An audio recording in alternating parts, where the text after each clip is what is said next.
How's it going, everybody? And welcome to another episode of the One Last Cast podcast. My name is Jonathan, and as always, we have Merriel Solesky here. Say hi, Merriel. Hey, how's it going, guys? We are in the middle of summer. It's July. It's hot outside. It's been actually kind of calm the past couple weeks. We don't have as much wind. I know a month ago the wind was kind of kicking a little bit, but now it looks like it's died down. We're the dog days of summer. Fishing is great, and I can't complain. How about you? I haven't been fortunate enough to get out there and fish, so I've been working. So, Didn't you make a but big didn't you make a big deal from the last time we talked about yes, like you're gonna be fishing more? I I did make that. Yeah. Well, but hopefully, right?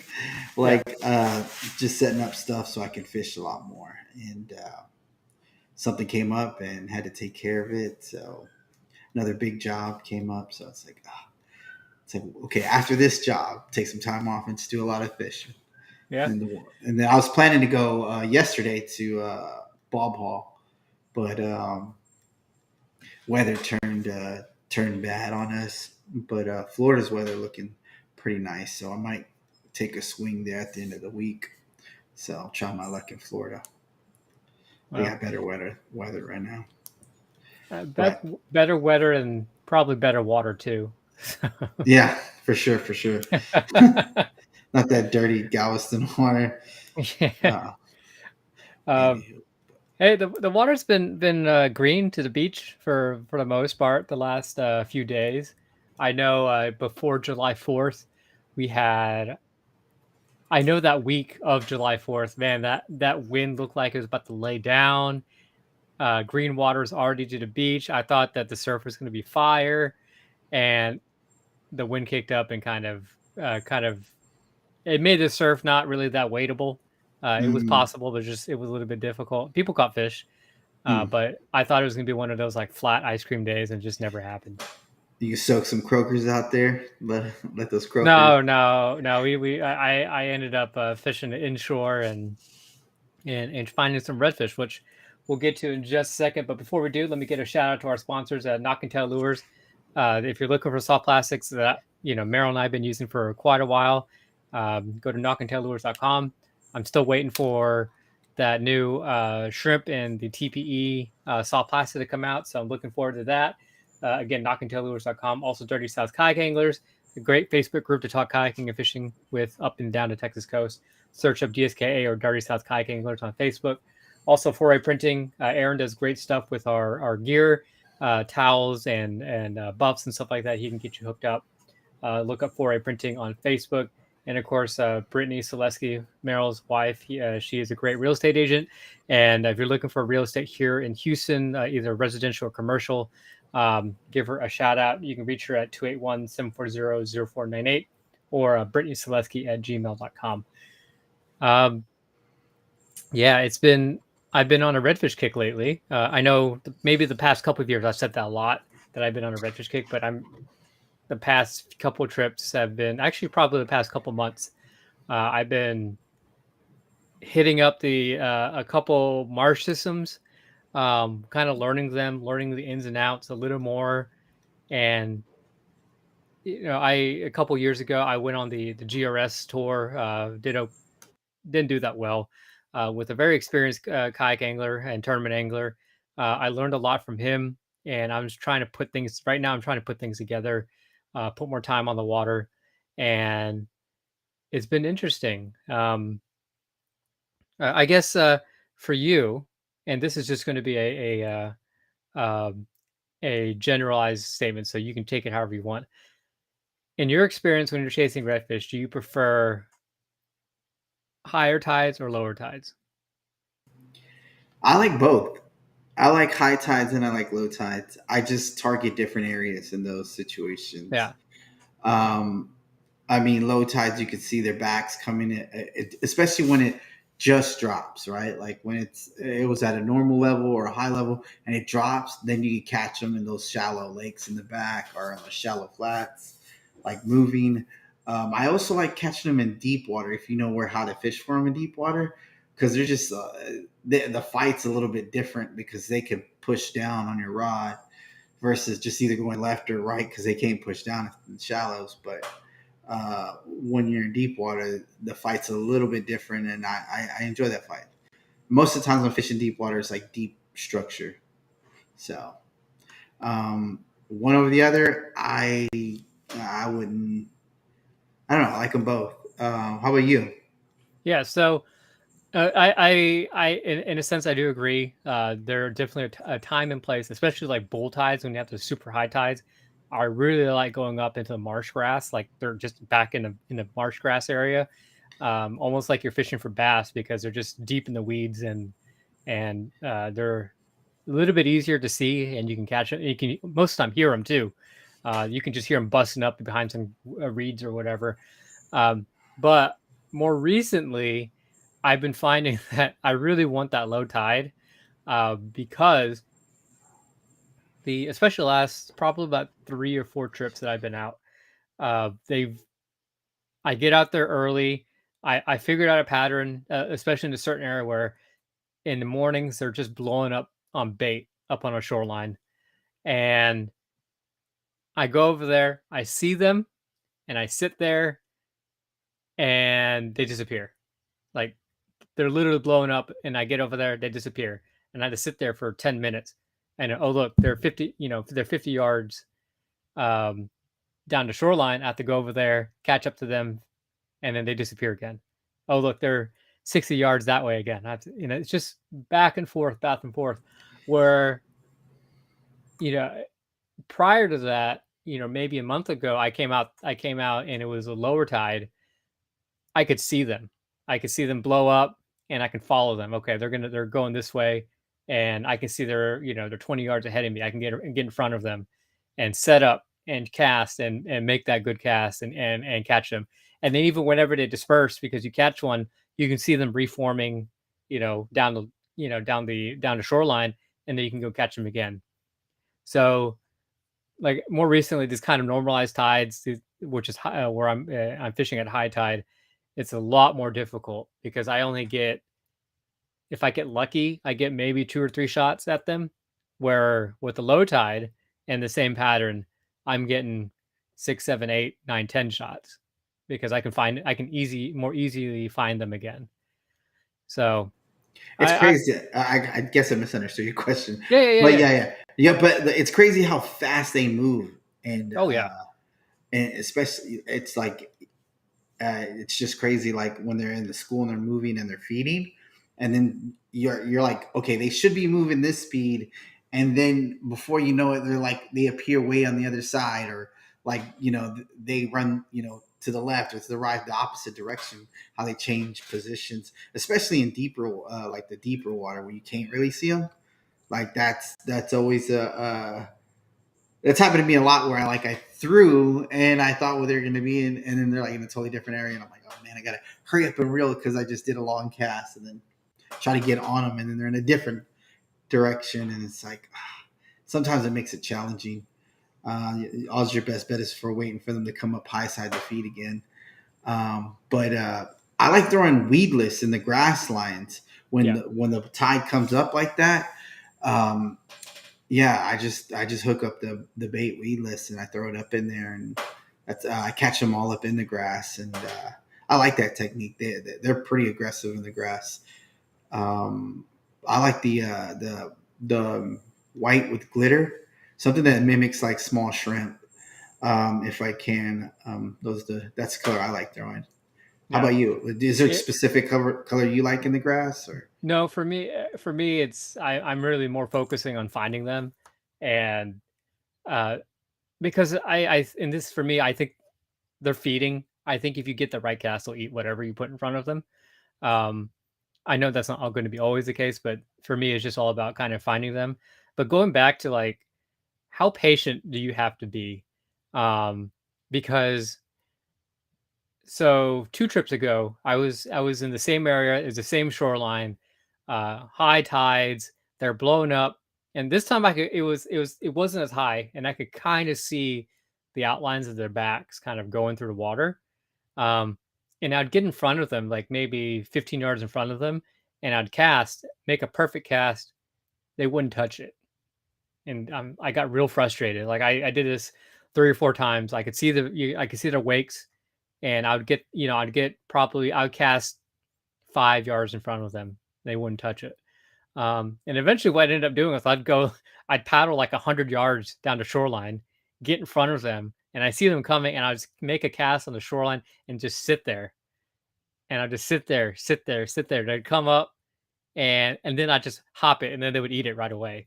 But it would literally be like 10 minutes of just sitting there waiting for them to come over to me. So is that something that like that you found that you have to do where you have to wait, or is it just like you have to get that perfect cast? And of course, I know conditions dictate it. I know whenever it's really super clear water, they're a little more skittish. But the water wasn't that clear, which is why I was very surprised. They weren't hitting it. Uh, yeah. So how patient do you have to be for something like this? Not at all.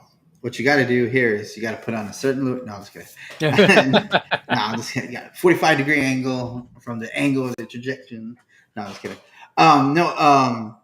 Okay, so that was one of the things I used to struggle with, like where I throw it right at their nose, and then it either spook them or they'll just go, or throw it kind of in front of them, and they just go right past it. And back then, what I used to do is like, you know what, screw this, I'm gonna go find some that are more aggressive or a lot more hungrier than these fish because they're not as aggressive. So I'd leave those fish and then try to go find more fish that are a lot more aggressive. Now, what I've learned is like just being patient sometimes pays off because eventually they will turn on that bait. Or like I like to hit the bank and then reel it in a little bit, just right before it hits the water. Just reel it right there or cast it right at the edge of the water line.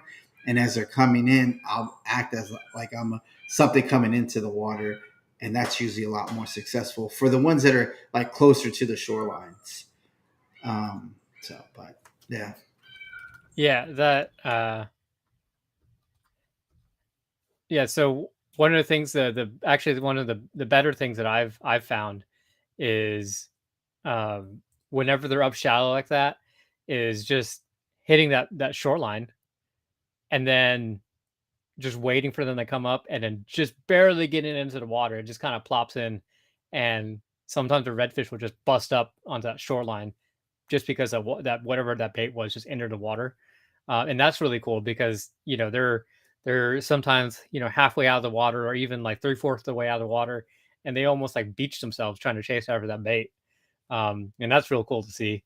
And they just flop around, and it's their the reason why they get back into the water so quickly is because you set the hook, and they're like flopping, and then you just pull them back into the water, and then they start running around. Yeah, that's only happened to me like twice. Well, how you described it. One was like he hit it so hard he forgot how hard he hit it, and he like almost beached his whole body, and then he tried to flop back in. But that only happened to me twice, so it's probably now that you're focusing on redfish, probably happened to you a lot more often than Yeah, usual. it's happened only once, but it was real cool. Oh, Um, okay, yeah, okay, all right. yeah. Uh, Yeah, he hit like, and it was a big one too. It was like a 20, I consider it big, like a 28, 29 incher. yeah, I didn't keep it right, but the way he hit it though, he like, you could just see his back like, so I threw it at the shoreline, and there was like maybe a school of four of them.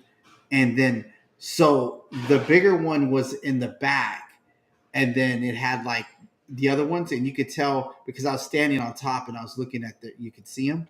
So I threw it on the bank, and as soon as I brought it into the bank, the one on the tail end passed them and came up for that bait. And when he came up, you could just see it coming, and you just like feel it.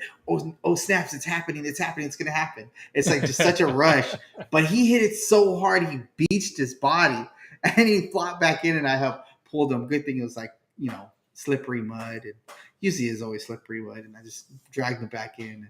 yeah. But that I'll never forget that moment.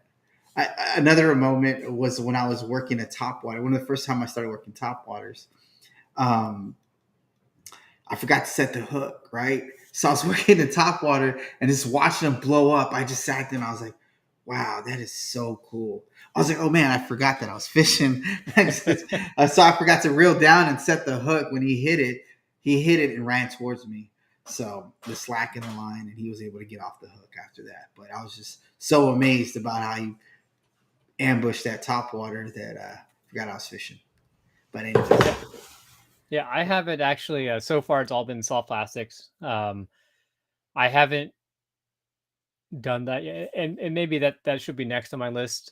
Just working that shoreline kind of parallel to it with the top water. So where I'm at, it's the shoreline's probably about shin deep, so it's not that deep. And then where I'm at is probably about thigh deep, so maybe like a foot and a half or so. It's not that deep. Um, and I'm basically kind of yeah, you know Freeport is difficult to fish, because it's real shallow. No, see. yeah, I could be fishing there.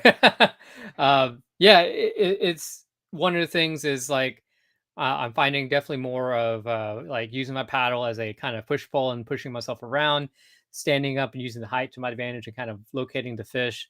Um, right now, it's been all kind of by sight and not um, I'm not using like the top water as a search bait. Whereas with trout, like I'd use the top water as search bait. I I know the trout are here. I'm going to toss the top water out and I'm just going to work it and I'm going to find the fish. This one I'm looking for the fish and then once I see them, that's when I make that cast. And maybe I should start switch it around a bit to where I'm going to use the top water to search for the fish because I know they're there. I just need to figure out how they want to eat. Um, is that something that whenever you're searching for fishing for redfish, specifically, do you prefer to kind of see them in sight casts for them, or do you normally use like the top water or maybe like a spoon as a search bait? You're working the shorelines and just working parallel, covering that water. Oh, you're talking about blind casting, right? If we're searching Yeah, for the redfish, totally different. yeah, If we're looking for schools or see yeah. some Yeah, bait, maybe you even know the fish are here. Like right? you know the pattern, the fish are here. Um, would you prefer to see them and make two or three casts at them, or would you just pound the shoreline with a top water or a spoon or whatever? I prefer to see them. I guess I'm becoming more of a lazy fisherman. So I only cast at potential spots that I think they'll be at. So I'm not just sitting there punching. I used to punch shorelines, just keep punching the shorelines. And believe it or not, it used to be successful because like it wouldn't even be an ambush spot. It'd just be blind casting in a regular old shoreline and there'll be a redfish right there. So I mean that area has its ups and downs. But now I'm just more like I like to see them now or certain spots I like to cast. I try to cast as less as possible now. So I guess I'm just getting a little bit more lazy. So, Yeah, but punching the shoreline does work though. It has its benefits, minus casting so dang much. But how about you? Do you punch shorelines or do you just wait to well, see them or do you? so currently with the redfish, I've been waiting to see them. Like if I know I'm specifically targeting redfish, I'm not blind casting. I'm looking for them because that's been the pattern. Like I've been able to see them and then try to go after them. Um, but more recently, I've been thinking more about I'm trying to look at this as from a tournament perspective and trying to figure out this is this a good tournament spot because there are some nice redfish here, uh, but it's not gonna do me any good on a high tide, and I only get like two or three shots at them because that means that I'm gonna have to convert, have to be perfect um, to get those redfish, which for any tournaments I've ever been a part of, being perfect is you don't want to be perfect because it's difficult. It's just difficult. One of them's gonna pop off. Something's gonna happen to on one cast. Um, So you want an so opportunity to catch a lot of them and then hopefully get the no, best ones out of that. not even a lot of them. Just because like on average, I'm catching, you know, 3 to 4 redfish, which is great because for me because I typically don't catch that many redfish. I'm a trout guy, I feel like there's more trout than reds, but that's just because how I fish. Um, so catching 3 or 4, on for me, and they're all slots, they're all nice ones. That's great, but it swings both ways. Where there's more, there's also some trips where I'm like, I'll catch one. The last trip I went to, I caught two. Both of them were bulls, 28 and a half and then like 32. So, on tournament day, that's probably going to happen. And I'm trying to get more opportunities.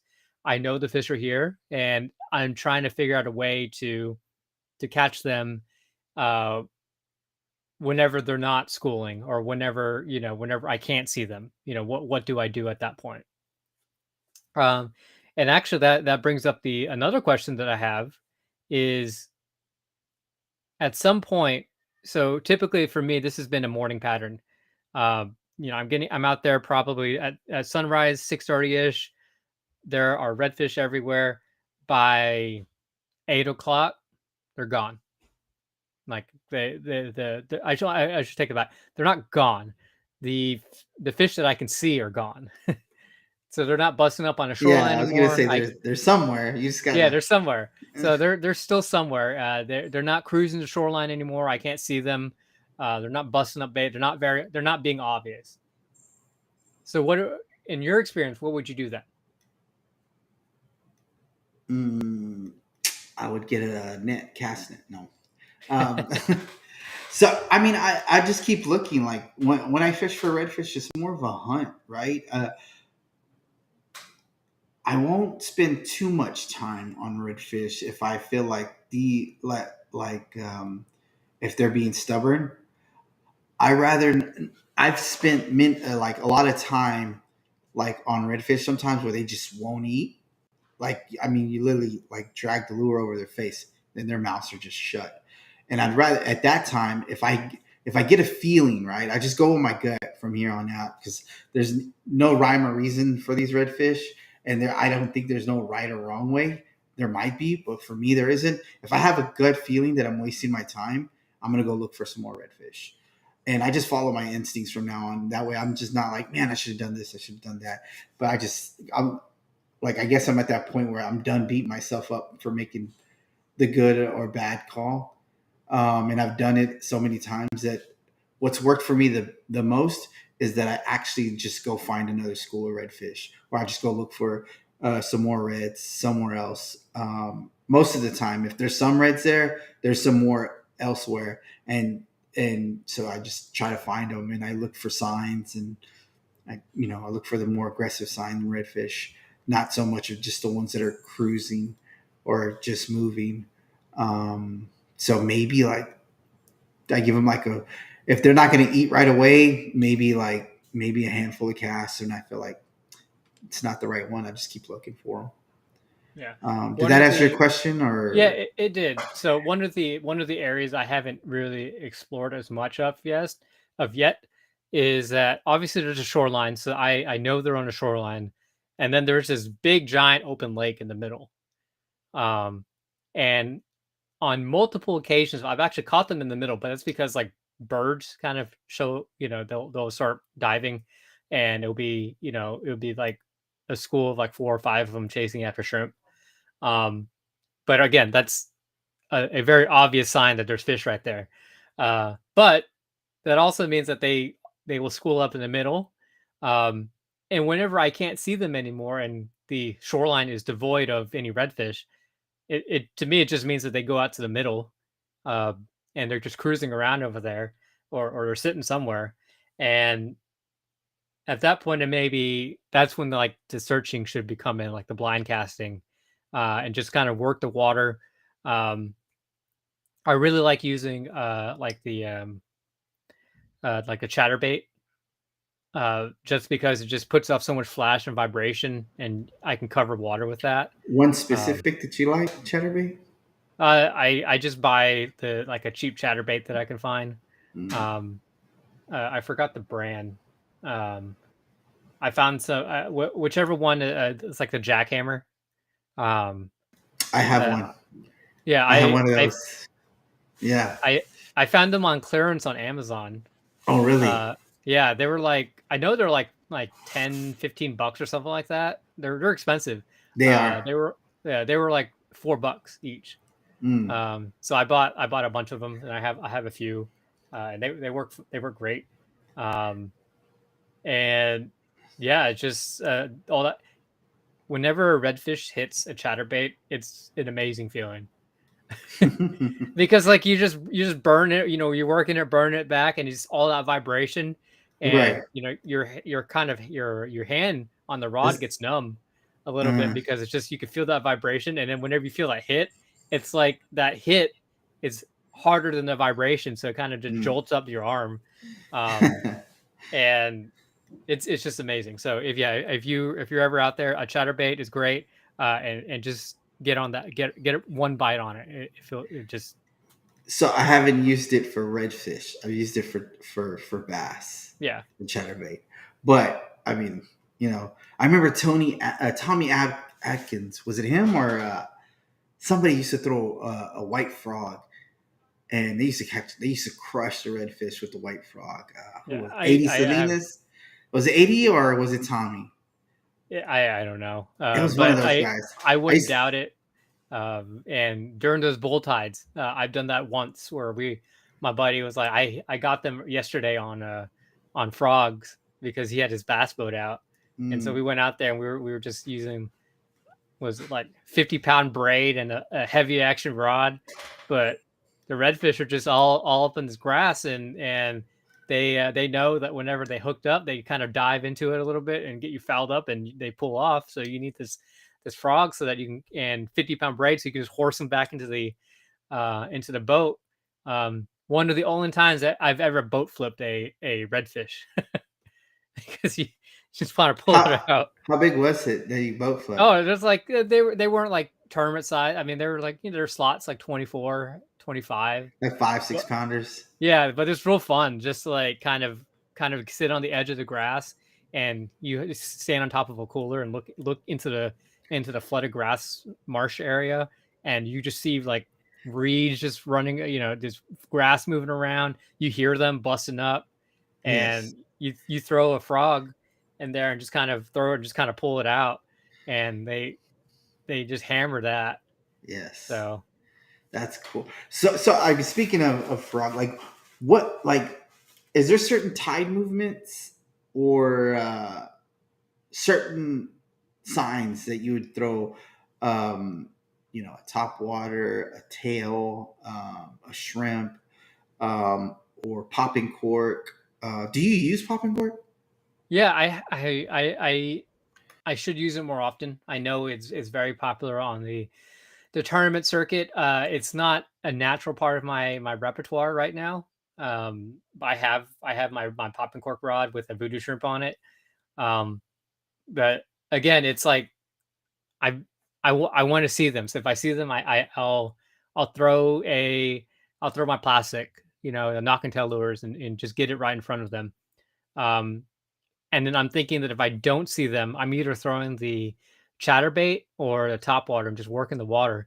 I don't know when is the best time to throw a popping cork. You know, it. I think I used it like I mean I'm not no pop and cork expert or anything. I think my buddy Nick Martin was he had like a really good like pop, like he would kill it with pop and cork when we go out there, um, and he just knew like the distance from the grass and throw it right up on the grass line, and the way he popped it and let it sit for a while. There's definitely a strategy to it, and but I think that's good for like blind casting. Like Yeah, my opinion, like if you're blind casting and you think there's some fish on, I don't know anybody that would actually throw a popping cork on a school and just start popping it yeah, over the school. I haven't seen that. Some people might do it. I don't know. I haven't seen that. If I see a school, I'm actually throwing like, I'm throwing a tail at them and then yeah, hooking them. I think popping cork would be good for like high tides, right? Like if it's yeah, really high tides, you don't know they're there and you want to see if they're there. Maybe just throw it up on the grass line and give it a pop or two.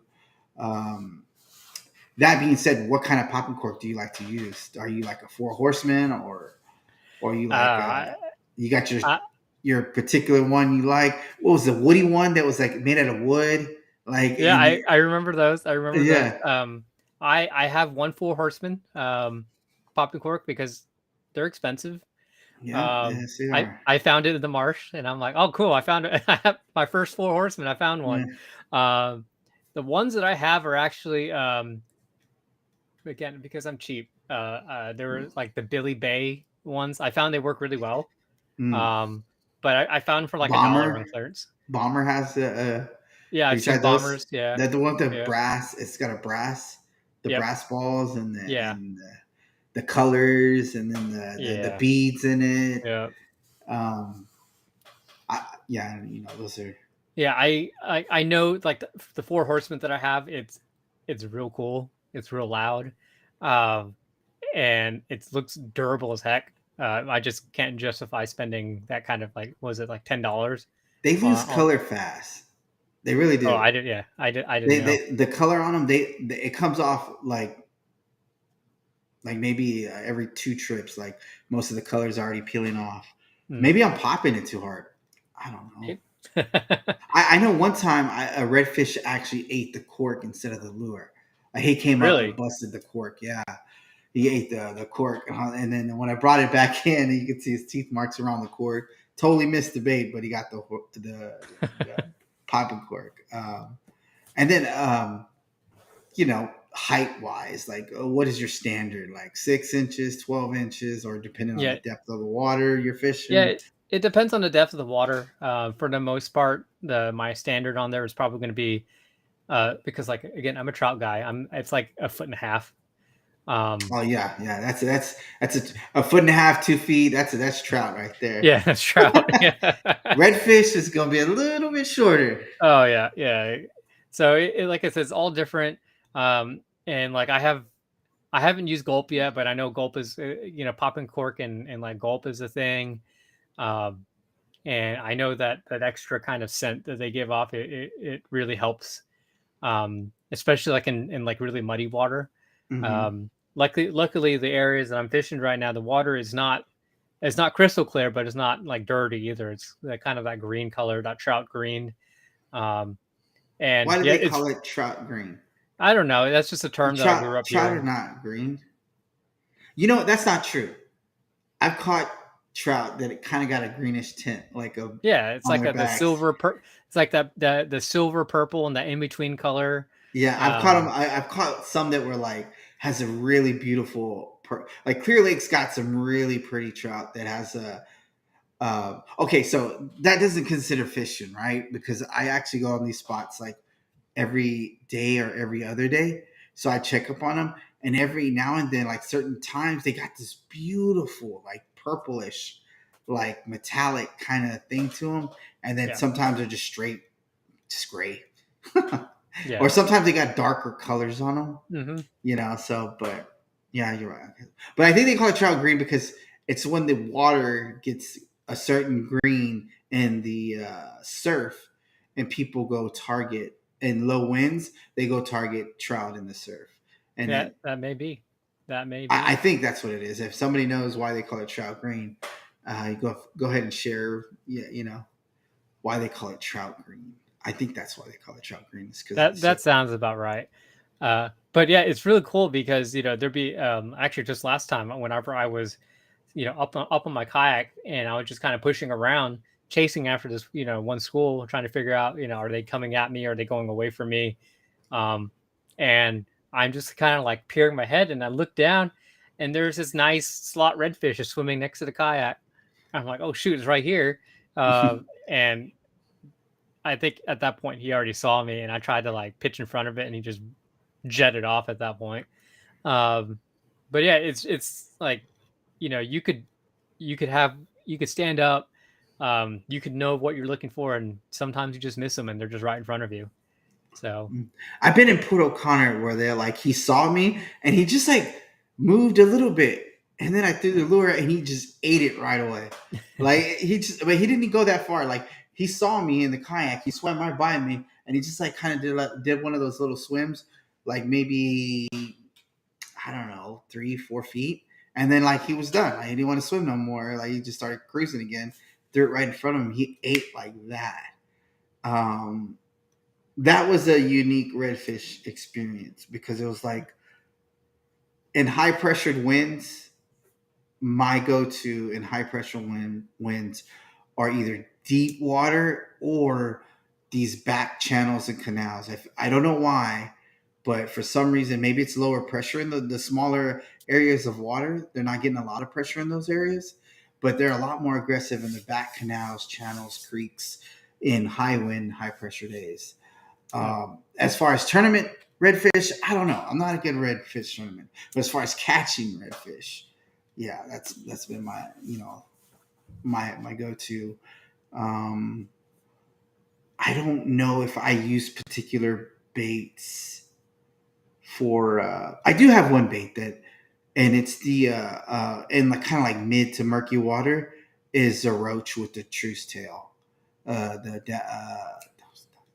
knocking tail, the knocking Yeah. tail one, because there's something about the rattle in that tail that just it really gets them sometimes. It's like it's the bait that if they're kind of like not too sure about it, you rattle it and it's just like boom, they're just excited about it, you Yeah. know. Um, Yeah, with the chatterbait. I mean, I was like, the chatterbait's already loud enough, anyways. What's a lure with a rattle with it in it gonna yeah, do?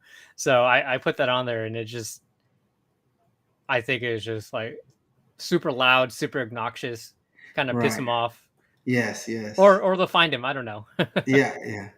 What's your go to color? Are you still hung up on that purple and Yep, yeah? Okay, still purple it chartreuse, and works. also the chartreuse and white. That's my Um, favorite too. Yep, yeah, I think I'm actually running low on that. The truce and white. Yep, yeah, that one, and then the roach. I used to like throwing the seagrass one. That one used to be my favorite one. The greenish yeah, with purple yeah. flakes. Green with purple flakes. Yep. Yeah, that one used to be a really good one for me. I used to like the pink one, the pink with glitter. That used to be good for trout. I used to love throwing that for trout. Yeah. Oh, we're talking about redfish. Sorry. Yeah, go back to trout. uh, Yeah, it's interesting because, uh, you know, they're both predators. They obviously trout and reds are different. They have their own separate kind of behaviors. Uh, but like I've caught more redfish on from a topwater perspective on like she dogs than like any other lure. Um, that's my favorite, the she dog. I yeah, caught that Kubera snapper on that she dog. Crushed it. yeah. I like she dog. She dog just it's my go-to. What color? You like the pink one, right? Oh, I like chrome blue. Chrome blue. Okay. Yeah, it's just chrome blue. But it's interesting because like again, in the caveat with that, what I'm saying is most of the time I'm fishing for trout, but if I were to catch a redfish, it would be on a she dog. And Mm, is it because like that super high pitch that it has, is that they can just kind of home in on it? hmm. Is it just dumb luck that the redfish just I just happen to catch more redfish with that she dog? I don't know, but yeah, it's just that that she dog seems to be able to call them up. Even like the top dog, like the more lower pitch one, but it's still the mirror lure family. That one seems I caught a couple on those as well. It, do you think it's like that the redfish are attracted to that kind of certain pitch? Uh, Well, so I was in Kima, and there was when the bull reds come running through Kima down the channel, and they're blowing up these mullet. So these mullet would get in schools, and you could hear the knocking, like the nervous. There's something they do in there. There's like a knocking noise these mullet make when they get real nervous, and it's mhm. like a pitch noise, and that's why I was like, wow, that for me, I was like, that noise sounds like the same knocking a top water would do, like the single knockers or the one Yeah. knockers, Mhm. like, and I guess in a school of them, it could make more, right? But I remember hearing that noise on the school of mullet, being nervous. So that's where I guess it, or maybe it's just the noise, right? They just hear a noise. I mean, Yeah. because a popping cork, right? It's you're just sitting there like, popping the shit out of it. No mullet's going to make that noise. Yeah. And it grabs their attention. So it could be that too, Well, you know. I Go think ahead. I think the noise of the popping cork is obviously depending on the popping cork. Some of it is supposed to imitate like bait Crashing fish, bait, right? yeah, Yeah, crashing bait, or it's supposed to imitate like a predator chasing after bait. right. So if a like a cruising trout is around and like, oh, my buddy up on the top right here, he's chasing after bait. There's food around, and that caused him to go up there and take a look. And oh, there's a shrimp, that looks like a shrimp or whatever it Right. is, and there's food. So I think that's kind of part of the reasoning behind what the popping cork is supposed to be. That makes Um, sense. yeah. Yeah. Yep. Yep. So Yep. I guess one other question I have is, um, to get back to where I'm fishing, it's in a back lake, so there's going to be, um, like a channel that leads back there. How should we target that? Because I know there's redfish in there. In other channels, I've hit those bends where they're a little bit deeper. Those the guts are a little bit deeper. There's some shallow flats up on the edges on the right or left of it, depending where the channel is. This area that I've gone to, I have not caught any redfish out here. It Mm. all looks real good. I have, like I said, I hit those targeted areas. How should I approach the channels in getting redfish? That reminds me of when you said that. I went to Excess Bayou, Essex? Essex Bayou Yeah, one time. Yeah, that's a stretch. Just yeah, if you guys decide to do it, that is a very long stretch. I've been back there, and it looks so promising. And I mean, I got on a school of small trout, but other than that, it was like it looked really promising. Where there should be a ton of redfish here, and there wasn't. But then I went back another day because it's such a long stretch, and you're like, man, and the redfish are back there.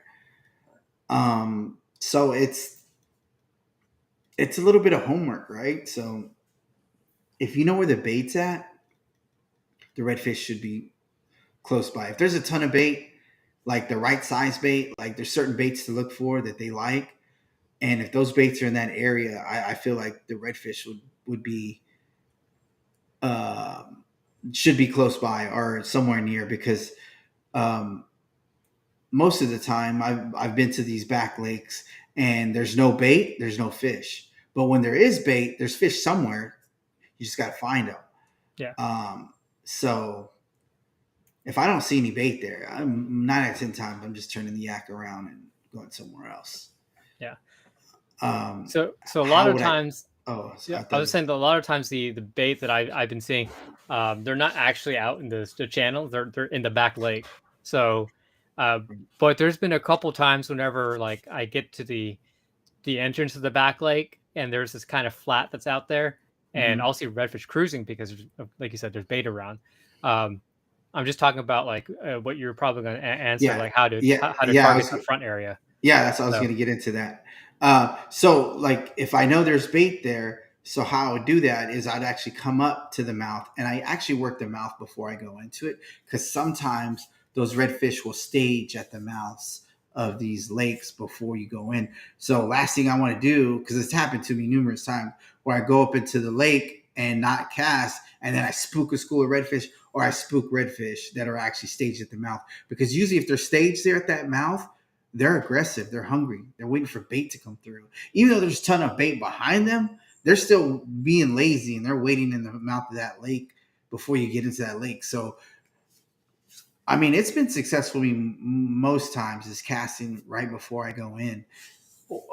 So like if I'm coming into the mouth, I like to work the whole mouth and then the inside the mouth and then a little bit further fan casting across the lake, and then I go into the lake and then I start looking for what looks like a good spot. Like if there's little creeks that come out, sometimes they like to stage there.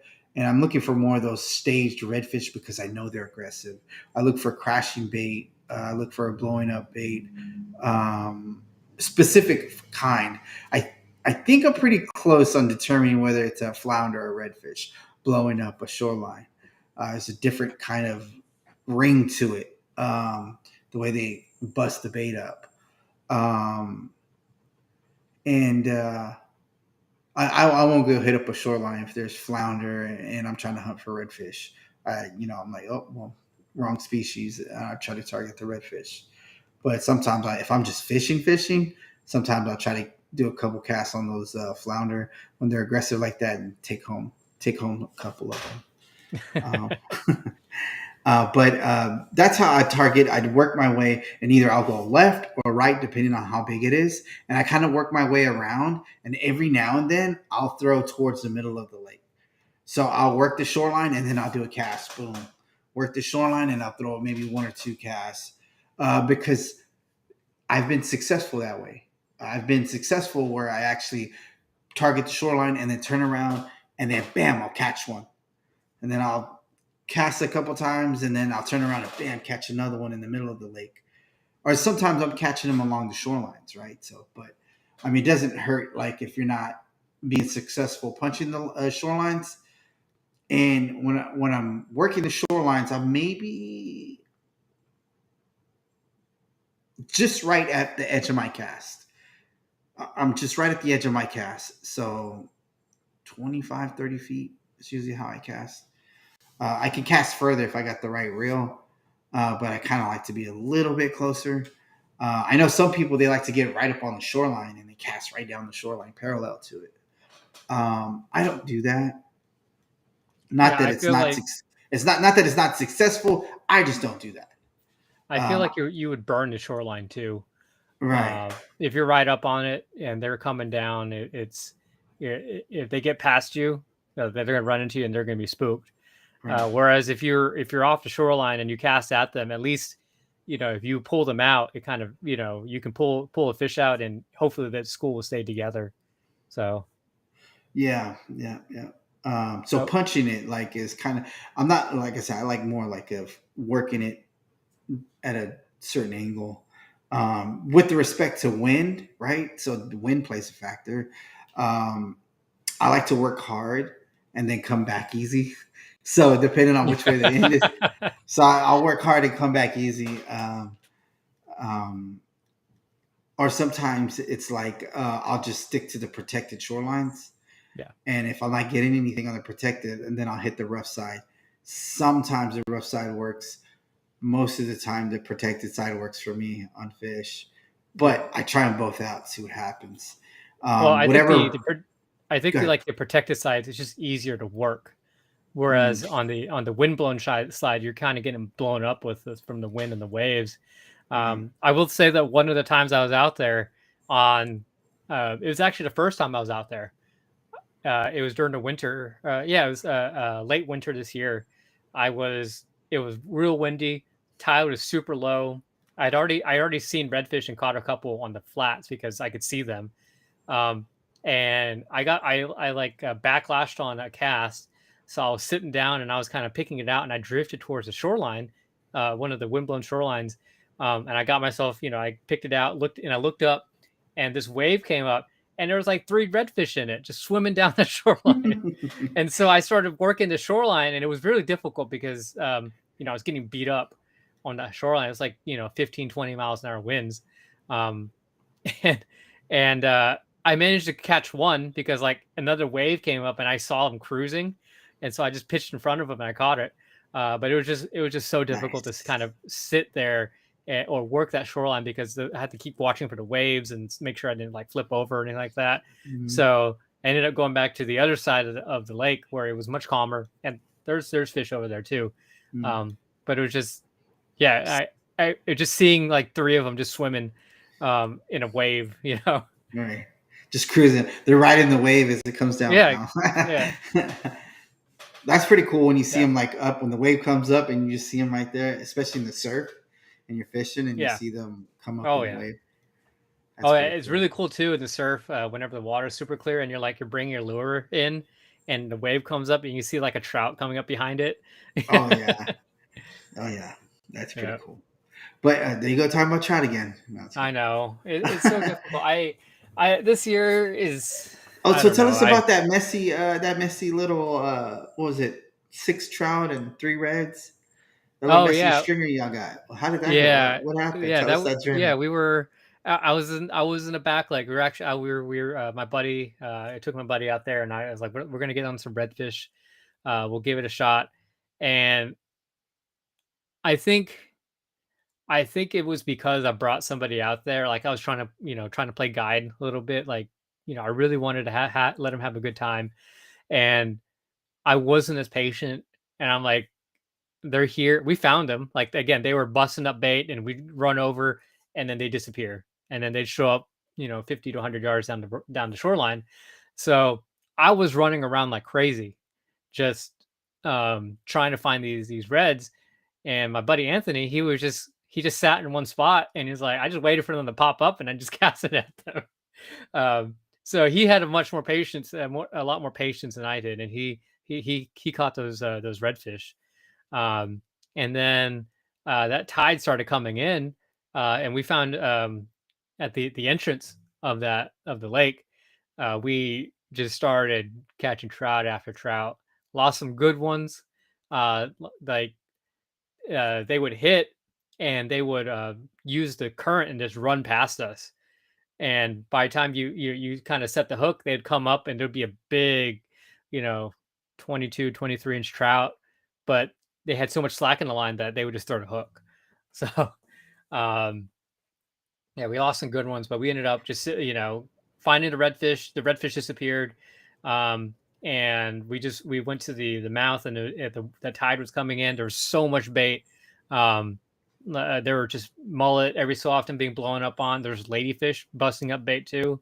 I Um, I used to hate catching them, but now that I don't keep fish and keep them anymore, I just have a lot more fun catching those because their fight is pretty dang fun. Like if you catch a good 24-inch or 20-inch yeah, they're fun, poor and man's tarpon, they're yeah, fun to catch, man. Those things are yeah, like, they're fun until, like, unless you're like you're catching trout, and then you think you have your 30-incher on.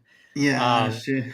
yeah, so like And I've they're caught a spitting couple. out, yeah, blood's like all over the place. Especially Yeah, you get them in the gills, there's like they just bleed so nasty. yeah. There's Go ahead. Sorry about Well, that. I was saying that there's been a couple times where I'm using a corky, and I'm catching nice trout, and set the hook, and it's just peeling drag, and I'm like, okay, this is it. This is my 30-incher right here, and like there's sometimes they're so big they don't get that they don't go airborne. They just kind of thrash on the surface. Hmm. So I'm like, yeah, 30-inch trout. I'm playing it. I'm being careful with it. You see silver, like, oh yeah, this is my 30-inch trout. Yeah, it's a it's a ladyfish. They're not that bad. They're pretty Yeah, fun. no, they're fun. They're fun. The only Um, fight I cannot stand, and I keep saying this, is the black drum. I do not like catching big uglies. I just that once that fight happens, like my morale goes down because I just don't like. There's something about that fight, right? Like, oh, let me pull. Oh, and I'll let you pull me a little bit. Oh, let me run a little bit, and then like you're pulling a big old tire, and then it's like it runs a little bit, and then you're pulling this big old tire again, and then boom, you got this 30+ inch black drum or 40-inch black drum. It's hey, like, the smaller ones, the puppy drums are fun to catch though. oh, maybe it's the Yeah, big uglies I don't like. yeah, the big one, yeah, the big uglies they fight weird, I but wish they that I wish they Texas Park and Wildlife would do something about that because they're just like everywhere. Like just I even hit them in my kayak. When I used to go fish nights often, I used to always hit them in my kayak, and you could some of them smell so bad, and I'll be like, man, there's a black drum here, a big ugly. And how do you know? I could smell him. He stinks. And then like sure enough, hit him with a kayak. Boom. Oh, there he is. See yeah. him just and then when you hit him, you think he'd be scared. He just like runs a little bit and oh, I'm gonna swim slow. Like oh, I just really don't like those fish.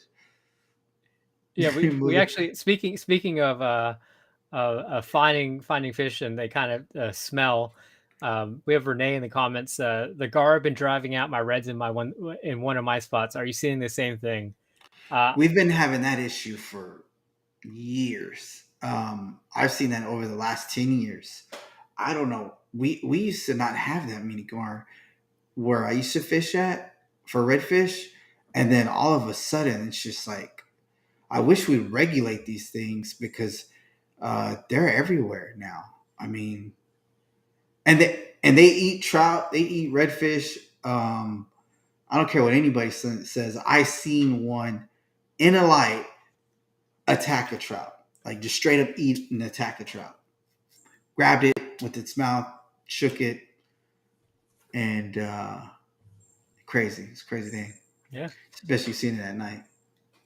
Yeah, I've probably seen more gar than I've ever seen before. Uh, they I don't think for me they haven't run off the redfish because the redfish are still there. But I have hooked a couple. Um, just like typically blind casting, and I set the hook and I'm like, oh, this I have something bigger. Don't know what it is. It pulls some drag, and I'm like, I don't know what this is. Uh, but I don't know if they've been driving off the redfish per se. Mm. Um, but yeah, And they're fighting. Sometimes they can fight it. It's like a hit and miss with them. Sometimes they fight pretty yeah, good, and then sometimes they don't. yeah, And then they can get real dangerous, especially you get them those big old ones, and then they got yeah. all those teeth. I think I got a live video. So I did a live video of me catching a gar with a top water. Oh, gosh, I think it was about 6 years ago. I don't know if you can still find it on my feed or on my videos. Where I caught one. I pulled up to this drain area, and there was a gar stage there, and I didn't know it was gar. I did went live through cast, boom, hooked on a gar. Pretty crazy. yeah. That one winter we went out looking for trout, and I hooked up onto that gar. Uh, it was like probably it wasn't that big. It's like 15-20 pounder. Um, Yeah, that's not big for our area. yeah, it's 'Cause not big. man, we get them like big. Like I Yeah, seen one like this. I seen one in the Kima Channel, un, unbelievably like just round. He yeah, was. I mean, he was maybe 6, 7 feet or so, yeah. but his body was just like huge. I mean, he was. It was the fattest one I've ever seen, Oh yeah. and he was more fat and round than he was long. But I mean, he was still big. But Yep. they catch him pretty big in the Trinity. Oh yeah, and they had like what they get to like a couple 100 pounds or something like that. Yeah, No. yeah. That one was 50 plus. My guess 50 plus pound gar, and just huge, just chilling in the Kima Channel. Not that I fished there a lot, just No. that one time I fished the Kima Channel. There's no fish in Kima, and there's also no fish in Clear Lake. So. Yeah, yeah. Well, I think we've kind of the conversation's run its course for redfish. I am looking forward to taking things that you've told me, Merrill, and applying it onto my next couple of trips. You're catching more Um, redfish than me right now. Why would you take my advice? uh, well, I mean, I think I've probably caught more fish than you this year because I don't think you're fishing. So. Okay. Here's the thing: is if you count the trout that I've been catching every night or every other night, you haven't. But if you count me like jumping in the kayak, going out and fishing, yes, you probably have. Yes. Yeah. This weekend is the Fish West End Summer Slam tournament. I may be fishing that. So if you're at If you're the gonna weigh-in, fish it, I'm gonna fish it just to compete against you. yeah, so you can come in and be like, "Oh, I brought a bigger trout than Jonathan here."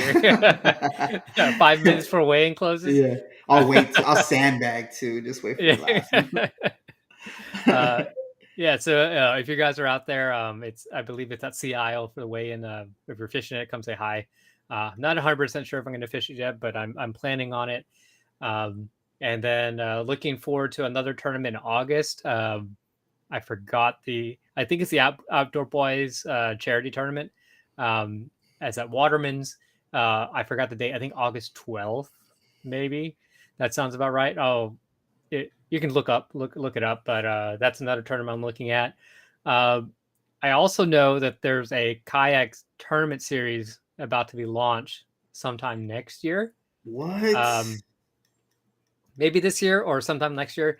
And I'm looking forward to that. Hopefully we can get more details. Maybe get them on the show, kind of talk over you Is know, this a Pro Series one or?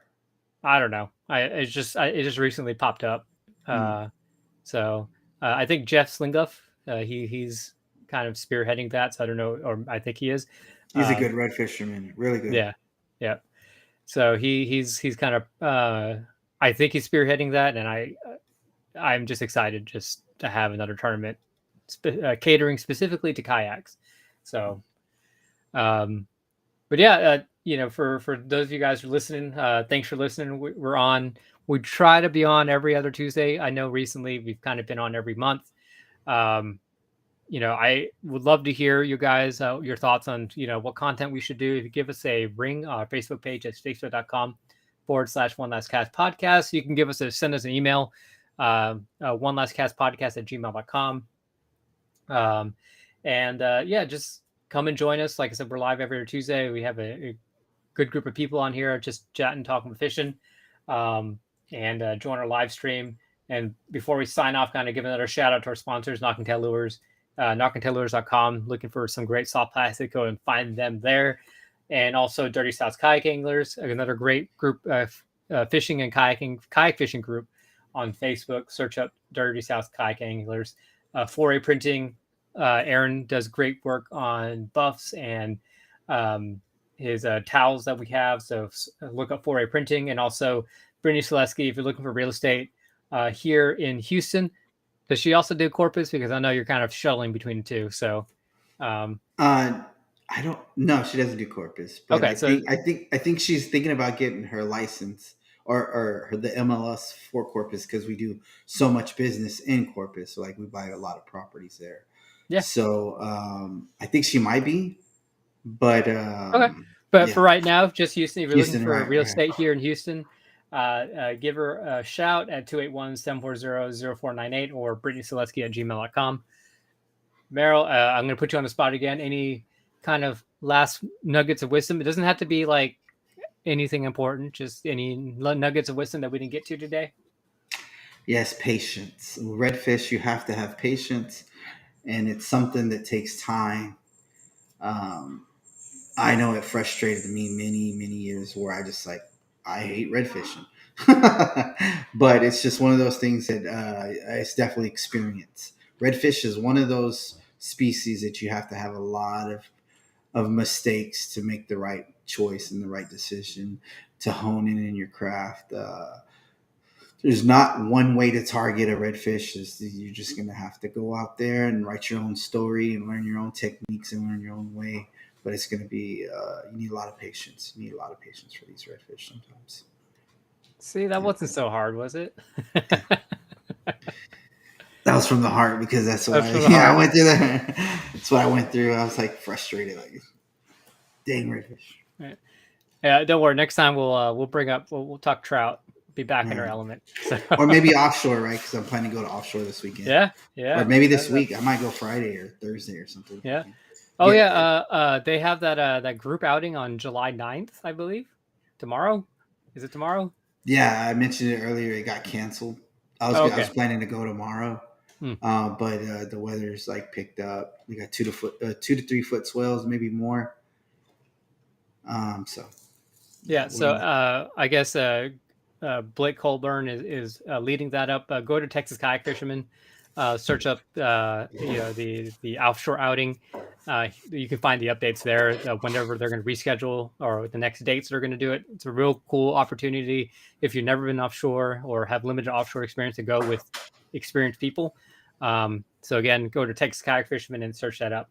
But thanks again, Merrill. Happy fishing, everybody, and tight lines. We'll see you next time.